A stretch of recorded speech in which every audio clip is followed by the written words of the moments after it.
So today we'll be talking about EBITDA manipulation.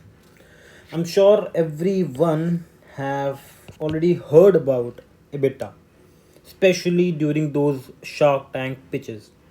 The sharks always tend to ask about EBITDA of a company, right?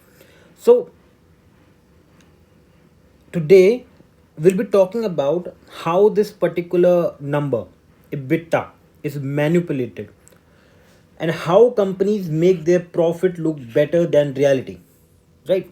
So our entire discussion would be based on this, right? So okay, we have two companies here with us, right? Company A and company B. EBITDA of company A is 500 crores and EBITDA of company B is 500 crores, right? Ideally these should be the same type of company, the same kind of company, and the same risk is involved in both the companies, right? Because we can see through the number EBITDA here that both of them are 500 crores, right? But that's not really a scenario.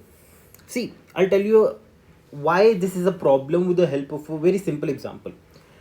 Let's say we are looking at car A and car B, right? Let's say both of them cost 10 lakh rupees, right? Do you think car A and car B are similar? They might be. They might be. But the problem could be this particular car B could have a much stronger engine who could maybe give more power. What would it affect? Efficiency of what? Mileage, right? The service cost, the company's service cost of the car B could lead to it being more expensive, right? Talking about car A, this car A could be a kind of car which has an engine tuned to give a better mileage. The service cost involved could be really low, right?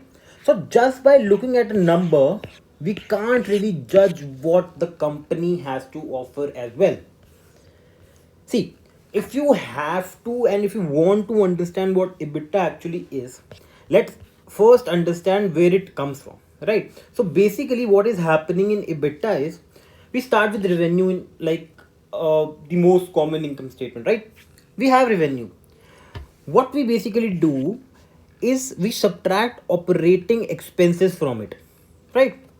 And just after subtracting operating expenses we come to a number called EBITDA, right? So first of all, what EBITDA actually is, EBITDA is basically earnings before interest, tax, depreciation and amortization, right?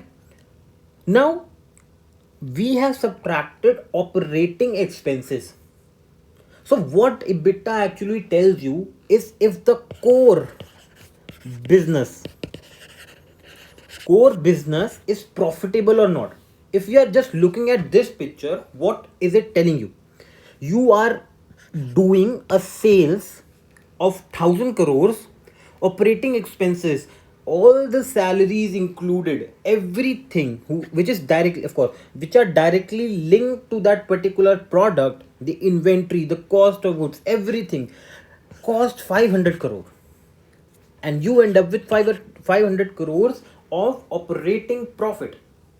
The core business tends to be profitable, right? Earnings before interest, tax, depreciation and amortization tends to be positive.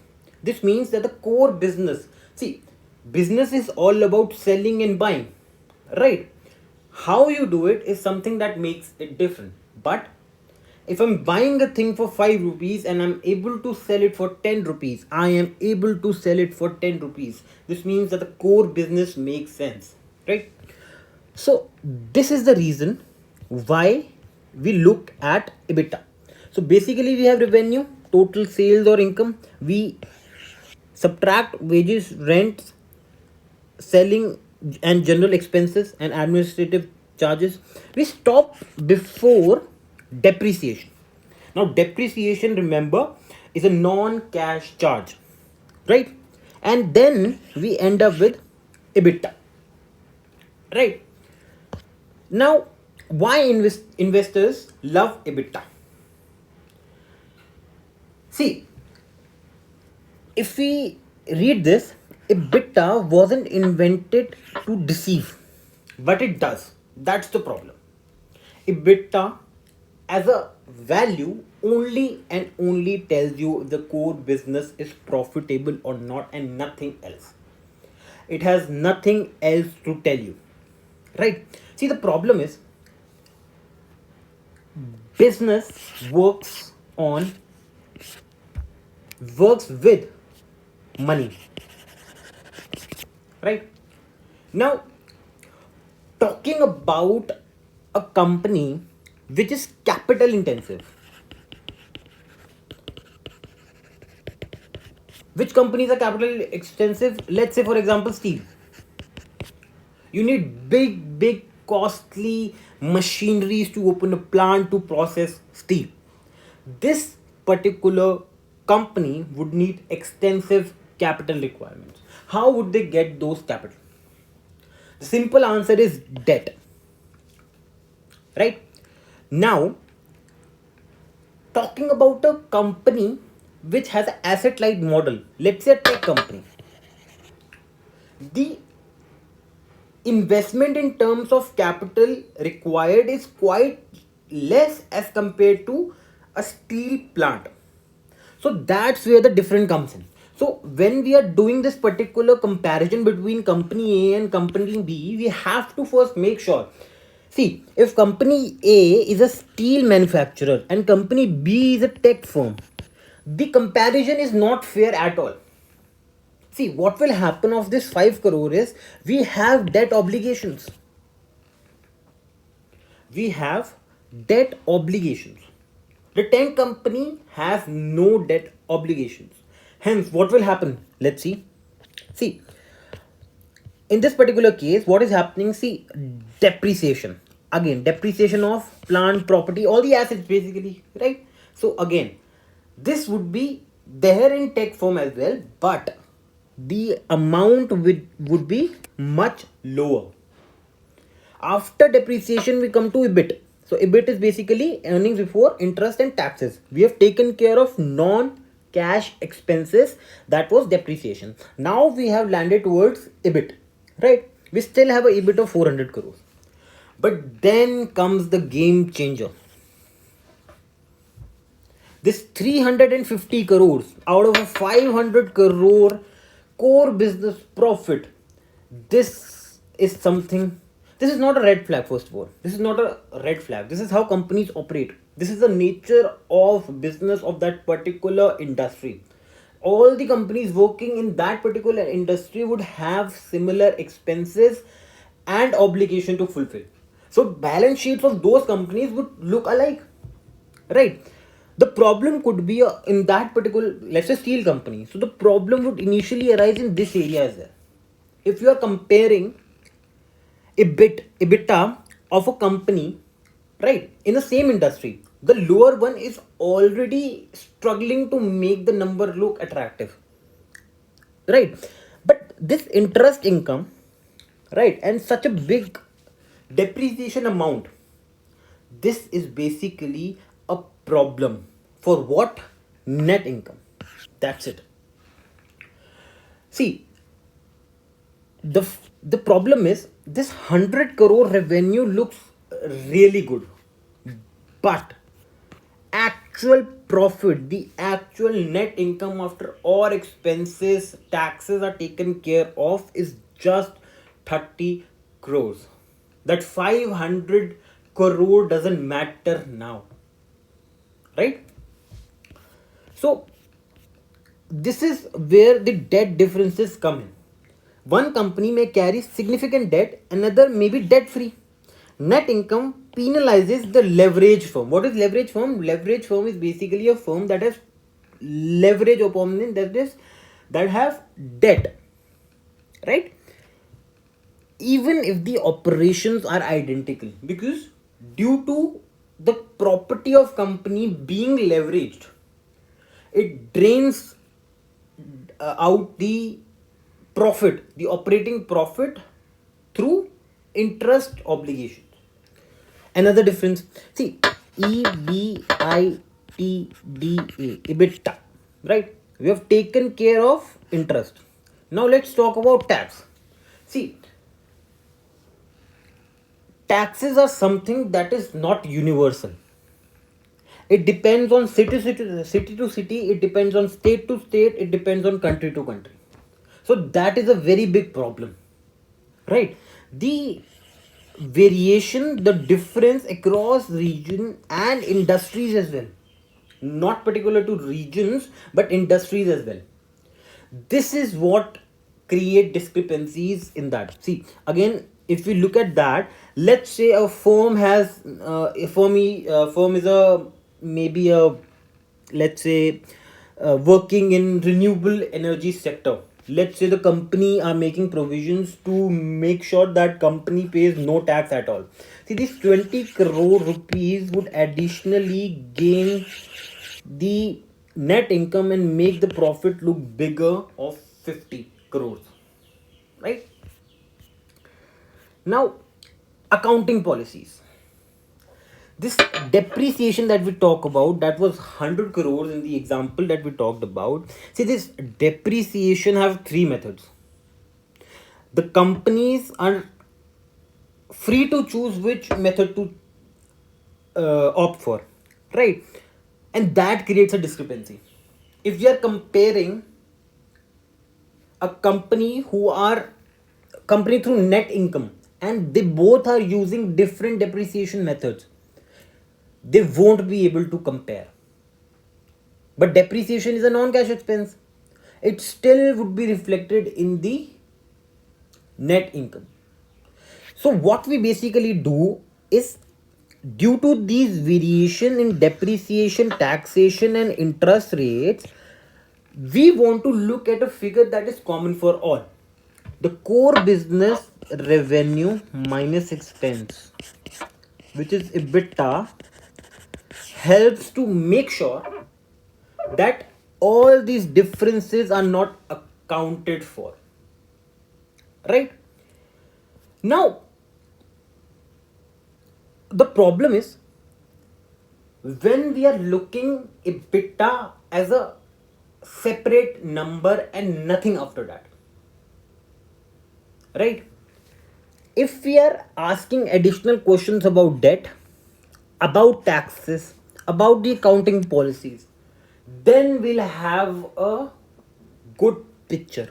But we have to again make sure that both the companies which we are comparing belongs to the same industry. Alright? Now let's understand where the manipulation begins. Right? We're talking about EBITDA, interest. If we ignore massive debts, we don't ask that next question of how much debt you are having, how leveraged you are, we are losing. 500 crores EBITDA, total debt of 10,000 crores, interest amount itself is 70% of EBITDA. That's the problem. Numbers don't lie, they can deceive. EBITDA of such a massive 500 crores, due to the structural requirements or the financing decision of the company, leads to the ultimate 30 crore net income earned. 94% of the EBITDA evaporates before it reaches the shareholders. Management highlighted 500 crores, but the real story, the actual profit, was only 30 crores. And it again mentioned in a footnote in the balance sheet, this 1,000 crore debt. Now Looking at this, Wall Street created a term which is now widely acceptable, which is adjusted EBITDA. But again, it created nothing else but an illusion. See, the problem is the economic environment is not same for everybody all the time. We are talking about pestle here, right? Now, the problem is the political, the economical, the social, the technological, and the legal environment can change depending on what the company is going through. Let's say the company is going through restructuring, right? It's not fair that we include those restructuring charges when we are valuing a company or understanding about the company, or the company needs new investment, right? So what we can do is just for the profits, for the EBITDA to show normalized profit or margins, what we'll do is we'll reduce the one time costs. But what people are doing, some restructuring costs are being consolidated in such a manner that every time they appear in the financial statements, and yet they are removed every time. So the baseline remains same. The company is struggling, but because of that restructuring charges which is taking place for maybe 10 years, now the profit itself is boosted, and that created a baseline, that is invisible profits, right? Now if a company is giving stock based compensation, see, stock from the company goes to the employee, but in terms of shareholders there are more number of outstanding share out there, right? But because it's a non cash expense, it fails to be recognized. See, number of shares in the market are increasing, right? EPS amount drops with respect to shareholders, but the problem is there is no cash being exchanged, so it is not recorded in any financial statement. That's the problem.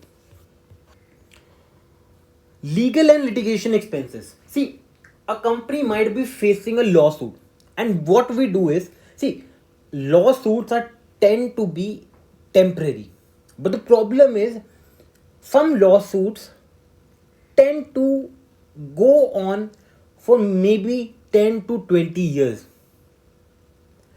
and not that for the same case, but maybe companies are facing lawsuits every year. It is a part of their daily operations. So is that argued as extraordinary? Are they one time expenses? Is a company dealing in something that forces legal action on them on a regular basis? Is that a problem for the company or not? See, let's not talk about the problem on the legal side. We'll talk about, is that a one time expense or not? If the company's actions are making sure that you are facing lawsuit every year, is that a one time expense or not?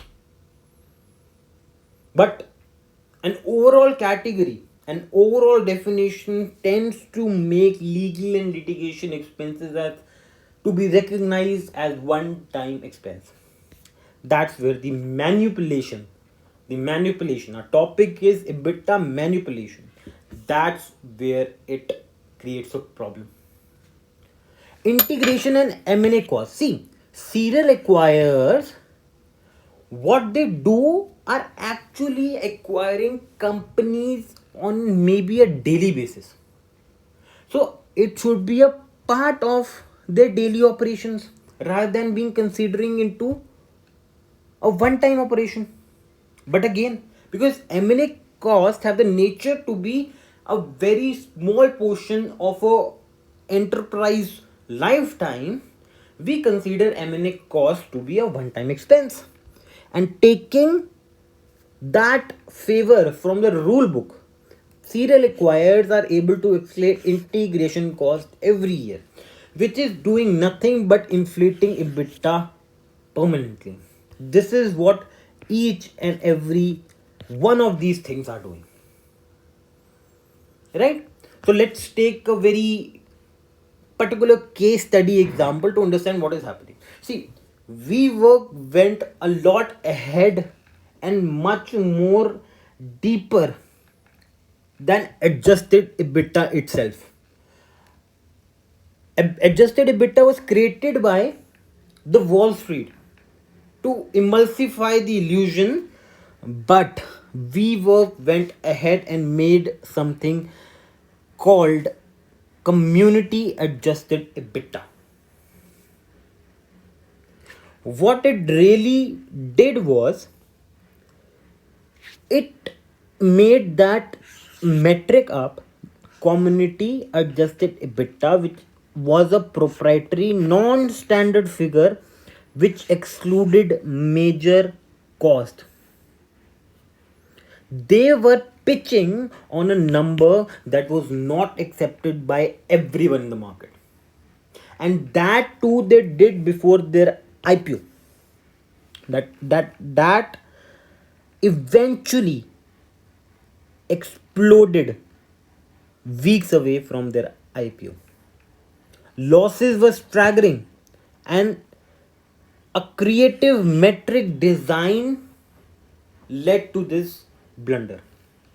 When the public scrutiny finally penetrated the adjusted metric, WeWork's valuation collapsed from $47 billion to under $10 billion in a matter of weeks, and the IPO was pulled entirely.